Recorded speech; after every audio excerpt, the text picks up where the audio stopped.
Bonjour, vous êtes avec Mimi Tricot. Aujourd'hui, nous allons voir la côte 2-2. Voilà ce que ça donne une fois fait. Vous voyez que c'est très élastique, réversible. On va voir comment on fait ça. Donc maintenant, vous maîtrisez maille en droit, maille envers. Là, la petite chose à avoir en tête, il vous faudra monter un nombre de mailles divisible par 4. Donc j'en ai monté 16 et on va commencer. Donc la première maille, je fais une maille en droit. La deuxième maille, encore en droit, et je passe mon fil devant. Et je fais une et deux. Pour le premier rang, il faut compter un peu si vous avez peur de vous perdre. Donc, 2, je viens devant, je fais 2 à l'envers. Je passe derrière, j'en fais 2, oups. J'en fais 2 à l'endroit. Je repasse devant, j'en fais 2 à l'envers.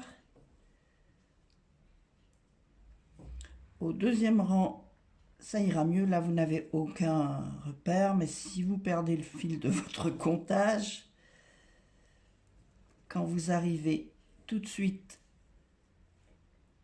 au deuxième rang, vous avez terminé par 2 mailles envers et vous allez commencer par 2 mailles en droit. Je fais 2 mailles en droit, 2 mailles envers. Je ne peux pas me tromper là parce que il y a le petit V qui arrive, donc je vais là, je fais 2 mailles en droit.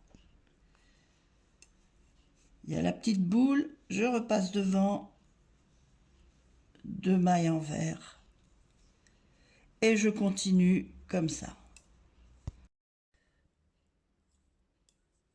Vous continuez autant de rangs que nécessaire.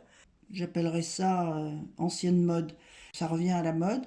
Et de toute façon, ce qui est important, c'est l'élasticité qui va stabiliser votre ouvrage. Si vous faites un pull, il faut absolument... Vous pouvez surtout un pull au point de jersey. Le jersey roulotte sur lui-même. Et là, que ce soit les côtes 1-1 ou les côtes 2-2, ça va stabiliser. Parce que ça, vous voyez, il tient tout seul, il roulotte pas. Voilà pour aujourd'hui, les côtes 2-2.